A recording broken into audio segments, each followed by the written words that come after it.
विद्यार्थी मित्र हो, नमस्कार.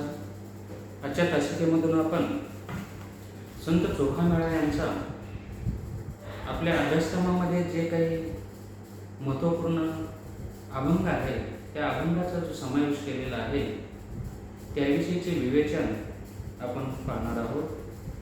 डॉक्टर किशोर सानप यांनी संत चोखामेळा यांच्या अभंगावर अतिशय सहज सोप्या भाषेमधून जे विवेचन केले आहे त्यानुसार आपण या ठिकाणी त्यांच्या अभंगाचा आशय आणि स्वरूप या ठिकाणी समजून घेणार आहोत.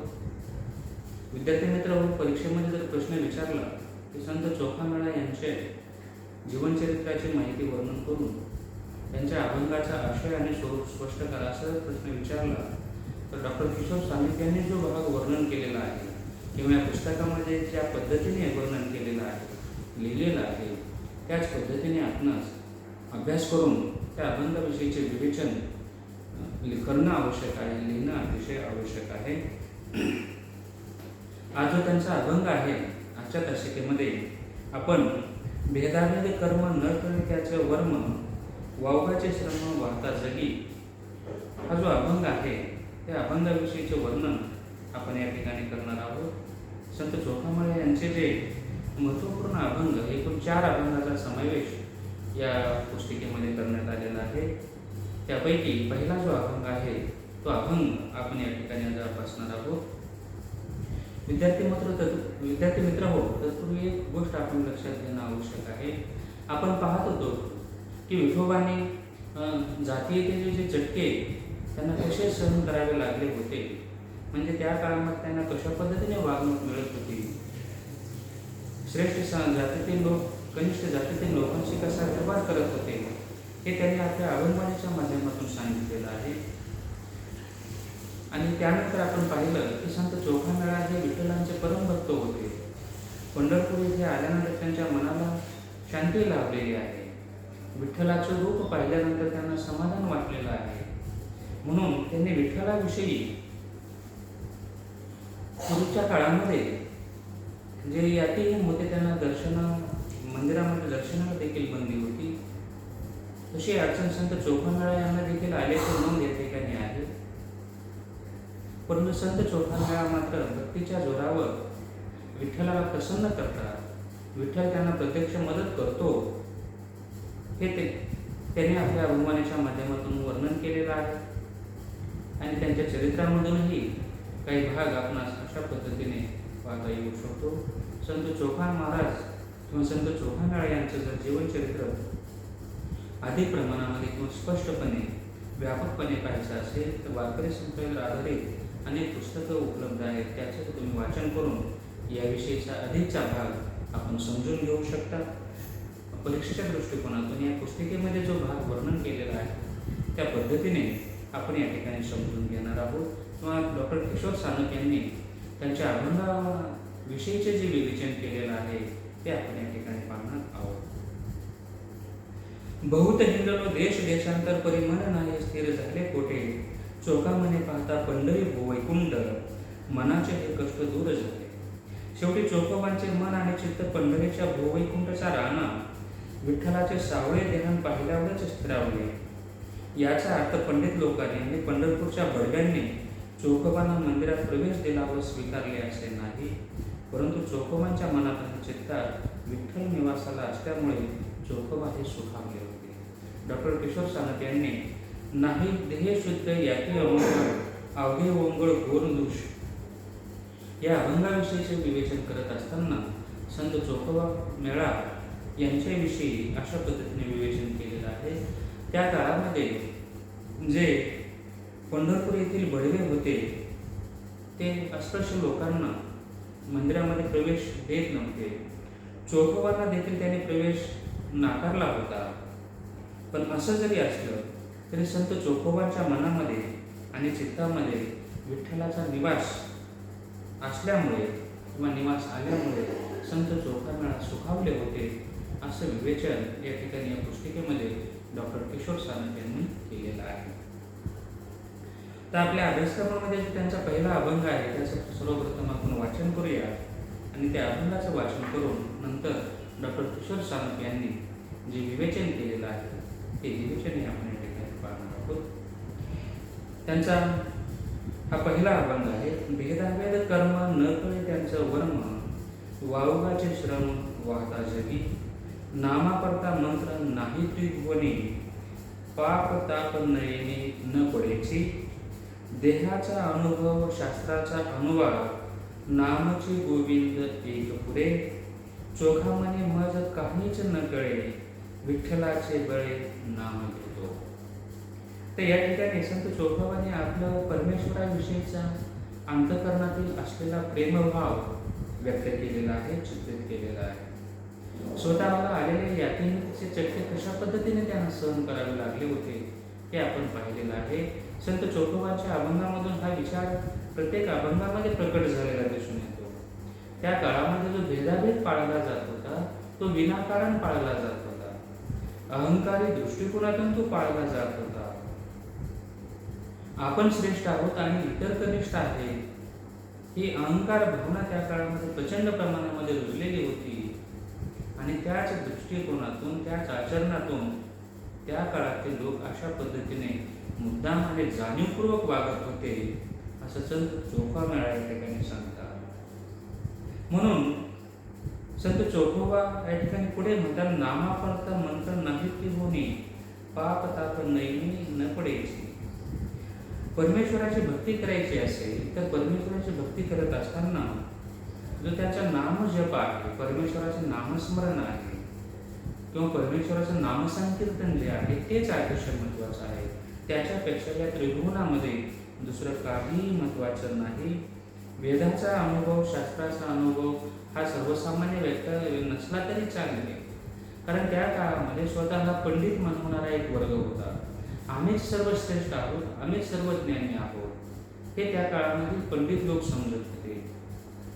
जे वेद आहेत, पुराण आहेत, जे काही धार्मिक ग्रंथ आहेत त्याचं आम्ही वाचन केलेलं आहे, त्यातून आम्ही ज्ञान मिळवलेलं आहे आणि तो अधिकार फक्त आम्हालाच आहे, इतरांना अधिकार नाही त्या काळातील लोक समजत होते. परंतु संत चोखोबाने या अभंगाच्या माध्यमातून असं दाखवून दिलेलं आहे किंवा असं स्पष्ट केलेलं आहे की आपणास कोणत्याही ग्रंथाचं ज्ञान नसलं तरी चालेल, वेदाविषयी माहिती नसली तरी चालेल, पुराणाविषयी माहिती नसली तरी चालेल, धर्मग्रंथाविषयीचे ज्ञान नसलं तरी चालेल. याची काही असेल तर ठीक आहे, पण नसल्यावर देखील परमेश्वराला प्राप्त करू शकतो हे संत चोखोबाने दाखवून दिलेलं आहे. संत चोखोबांना स्वतः या ठिकाणी ते सांगत आहेत किंवा आपलं मत विचार करत आहेत की परमेश्वर प्राप्तीचा सर्वात सहज सोपा मार्ग जर कोणता असेल तर तो म्हणजे परमेश्वराचं नामस्मरण करणे आहे. याच्यासारखं श्रेष्ठ दुसरा कोणताही मार्ग नाही हे ते म्हणतात. म्हणून नामापरता मंत्र नाही त्रिभुवनी, पाप ताप नयनी न पडेचे, वेदाचा अनुभव शास्त्राचा अनुवाद, नामचे गोविंद एक पुरे. परमेश्वराचं नामस्मरण हेच या ठिकाणी महत्त्वपूर्ण आहे. त्याच्याशिवाय जगामध्ये दुसरं काही महत्त्वपूर्ण नाही. आणि चोखा मने मज काहीच न कळे, विठ्ठलाचे बळे नाम घेतो. मला या ठिकाणी वेद शास्त्र हे काही माहिती नाही, परंतु माझ्या ठिकाणी परमेश्वर प्राप्तीचा एकमेव मार्ग आहे आणि तो एकमेव मार्ग म्हणजे विठोबाचे नाव बळे घेतो, विश्वासाने घेतो, आनंदाने घेतो आणि विठ्ठलाचं नाव हे माझं पाप ताप पुण्य सर्व काही दूर करणारं आहे. परमेश्वर मला भेटू शकतो, तो कशा स्वरूपाचा दूत आहे, त्याचं स्वरूप कसं आहे ते मला केव्हा समजणार आहे. तर माझ्या अंतःकरणामध्ये जो परमेश्वराच्या नावाचा धावा आहे किंवा परमेश्वराच्या नामाचा मी जप करतो आहे त्यामुळेच त्या जोरावरच हा परमेश्वर मला भेटू शकतो. मला कुठल्याही शास्त्राचा अनुभव नाही, वेदाचा अनुभव नाही, कुठल्या धर्मग्रंथाचं ज्ञान नाही. माझ्याकडे एकमेव जर काही साधन असेल तर ते साधन म्हणजे नामस्मरण आहे. म्हणजे संत चोखोबा मिळाल्याने भगवत प्राप्तीसाठी आपल्याला धर्मग्रंथाचं ज्ञान नसलं तरी चालतं सांगितलेलं आहे. आपण फक्त शुद्ध अंतःकरणाने परमेश्वराचं नामस्मरण जर केलं, परमेश्वराच्या नावाचा जप केला तर तो विठ्ठल आपणास भेटू शकतो आणि तोच मार्ग मीही स्वीकारलेला आहे. अशी एक प्रकारची अंतःकरणाची भावना संत चोखामेळा या अभंगाच्या माध्यमातून प्रकट करत असताना दिसून येतात किंवा या अभंगाच्या माध्यमातून ते आपलं चिंतन या ठिकाणी प्रकट करत आहे. या अभंगावर डॉक्टर किशोर सानप यांनी जे विवेचन केलेलं आहे ते विवेचन आपण या ठिकाणी पाहूयात आणि परीक्षेच्या दृष्टीने डॉक्टर किशोर सानप यांनी ज्या शब्दामध्ये हे वर्णन केलेलं आहे तेच आपणास परीक्षेमध्ये प्रश्न विचारल्यानंतर उत्तरामध्ये लिहिणं अपेक्षित आहे.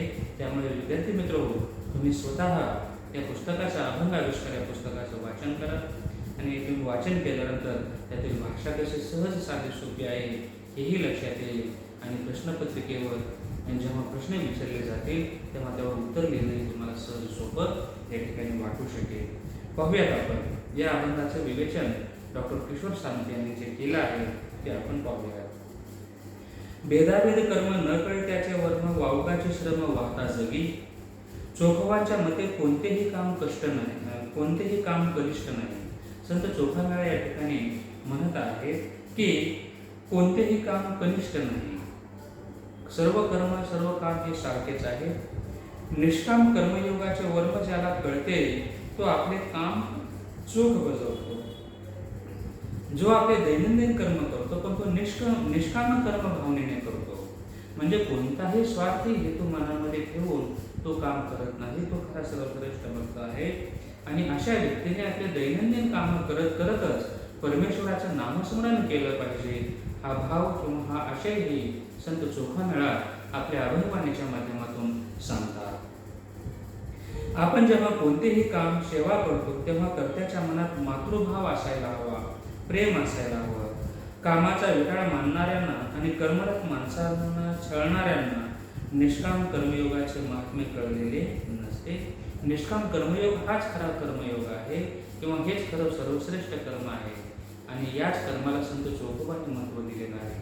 पण जे स्वार्थी लोक आहेत, जे काहीतरी मनामध्ये स्वार्थी हेतू ठेवून कर्म करतात, अशा व्यक्तींना निष्काम कर्मयोगाचं महत्त्व समजलेलं नसतं किंवा खऱ्या भक्तीचं स्वरूपही समजलेलं नसतं असं या ठिकाणी संत चोखामेळा म्हणतात. आणि त्यांनी निष्काम कर्मयोगाला प्राधान्य दिलेलं आहे. कोणतेही कर्म कष्ट, कोणतेही कर्म, कोणतेही कार्य कनिष्ठ नाही, ते निस्वार्थी भावनेने केलं पाहिजे. आणि दैनंदिन जीवनामध्ये कर्म करत असताना परमेश्वराच्या नामाचा कधीच विसर पडू दिला नाही पाहिजे हेही ते या ठिकाणी प्रामाणिकपणे सांगताना दिसून येतात किंवा त्यांची जी जीवन आचरण पद्धती होती तेही या ठिकाणी सांगत आहे. कामाचा विटाळ मानणाऱ्यांना आणि कर्मरत माणसाला छळणाऱ्यांना निष्काम कर्मयोगाचे महात्म्य कळलेले नसते. असे लोक उगीच आपल्या श्रमाची ऊर्जा वाया घालतात. निष्काम कर्म हा कर्मयोग असून तो माणसाच्या जगण्याचा आधार असतो. निष्काम कर्मयोग हाच माणसाच्या जगण्याचा खरा आधारस्तंभ आहे, खरा आधार आहे हे संत चोखामेळा या ठिकाणी सांगतात. वारकरी संतांनी आपले दैनंदिन निहित कर्म करताना नामस्मरण करणारा भक्तीचा मंत्र सांगितलेला आहे. वारकरी संप्रदायाचे हेच महत्त्वपूर्ण एक तत्वज्ञान आहे किंवा हीच विचारधारा आहे की तुम्हाला संसार सोडून जाण्याची गरज नाही. तुम्ही कोणतेही कर्म करा, कर्म महत्वाचे आहे. ते कर्म निष्काम पद्धतीने केले पाहिजेत, निस्वार्थी दृष्टिकोनातून केले पाहिजे. आणि आपले दैनंदिन कर्म करत असताना वारकरी संप्रदायाने जो महत्वाचा विचार सांगितलेला आहे तो म्हणजे ते कर्म निष्काम भावनेने करा, स्वार्थ हेतू मनामध्ये ठेवून करू नये. आणि आपले दैनंदिन कर्म करत असताना आपण परमेश्वराच्या शुद्ध अंतःकरणाने भावपूर्ण रीतीने केवळ परमेश्वराचं नामस्मरण केलं पाहिजे. आपल्याला संसार सोडून जाण्याची गरज नाही. संसारात राहूनच आपण परमेश्वराचं नामस्मरण करू शकतो, परमेश्वराला प्राप्त करू शकतो. आणि आपलं शुद्ध अंतःकरण पाहून, शुद्ध भक्तिभाव पाहून तो परमेश्वर भेट देतो. हे प्रत्येक संतांनी आपल्या आचरणाच्या माध्यमातून देखील दाखवून दिलेलं आहे. मग नंतर संत नामदेव महाराजांना परमेश्वर भेटला, विठ्ठल भेटला असं त्यांनी आपल्या अभंगाच्या माध्यमातून सांगितलेलं आहे. आणि संत चोखामेळांना देखील विठोबाने मदत केलेली आहे हेही या ठिकाणी संत चरित्रामधून दिसून येतं. म्हणून वारकरी संप्रदायाचं सहज सोपं तत्वज्ञान जे आहे तो शुद्ध भक्तिभाव आहे आणि निष्काम कर्मयोग आहे. तुम्हाला भक्ती दुसरी कोणतीही करायची नाही, केवळ परमेश्वराचं शुद्ध अंतःकरणाने नामस्मरण करायचं आहे.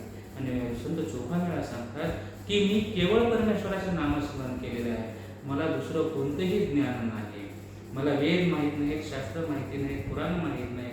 पण माझ्याकडे जर काही भक्तिभाव असेल तर तो भक्तिभाव म्हणजे मी शुद्ध अंतःकरणाने निष्काम भावनेने फक्त परमेश्वराचं नामस्मरण करतो. हे संत चोखामेळा हे अभंगामधून सांगताना दिसून येतात. आणि या अभंगाविषयी डॉक्टर किशोर सानप या पद्धतीने अशा शब्दामध्ये विवेचन या ठिकाणी करत आहे. निष्काम कर्म हा कर्मयोग असून तो माणसाच्या जगण्याचा आधार असतो. वारकरी संतांनी आपले दैनंदिन निहित कर्म करत असताना नामस्मरण करणारा भक्तीचा मंत्र सांगितलेला आहे. दुसरा कोणताही मंत्र नाही. वारकरी संप्रदायाचा मंत्र जो आहे ते परमेश्वराचं नाव आहे. आणि वारकरी संप्रदायाचा आराध्य दैवत तरी कोणता आहे? तो विठोबा आहे. त्यालाच विठ्ठलही म्हटलं जातं, त्यालाच पांडुरंग म्हटलं जातं, त्याला कोणी नारायण म्हटलेलं आहे, त्याला कोणी केशव म्हटलेलं आहे, त्याला कोणी कृष्ण म्हटलेलं आहे, राम म्हटलेला आहे, कृष्ण म्हटलेला आहे, हरी म्हटलेला आहे. अशा वेगवेगळ्या नावाने प्रत्येक संतांनी या विठ्ठलाला संबोधलेलं आहे. म्हणून या परमेश्वराचं केवळ नाव तुम्ही घ्यावं असं संत चोखोबा या ठिकाणी सांगतात. आणि वारकरी संप्रदायाचं हेच तत्वज्ञान आहे. उदाहरणासाठी जर सांगायचं झालं तर संत तुकाराम महाराजांचा अतिशय प्रसिद्ध अशा स्वरूपाचा अभंग आहे. आणि त्या अभंगाच्या माध्यमातून त्यांनी शपथपूर्वक सांगितलेलं आहे की तुम्ही केवळ परमेश्वराचं नामच करा. संत तुकाराम महाराजांचा अतिशय महत्त्वपूर्ण अशा स्वरूपाचा अभंग आहे. आणि वारकरी संप्रदायाचं तत्वज्ञान या एका अभंगामधूनच तुम्हाला दृष्टीस पडू शकते. किंवा या अभंगामधून संपूर्ण वारकरी संप्रदायाचं तत्वज्ञान संत तुकोबा महाराजांनी किंवा संत तुकाराम महाराजांनी कसं विषद केलेलं आहे हे आपण समजू शकतो. उदाहरणामध्ये आपण तो अभंग पाहूया. संत तुकाराम महाराजांचा अतिशय प्रसिद्ध अभंग आहे आणि तो सर्वांच्या परिचयाचा आहे.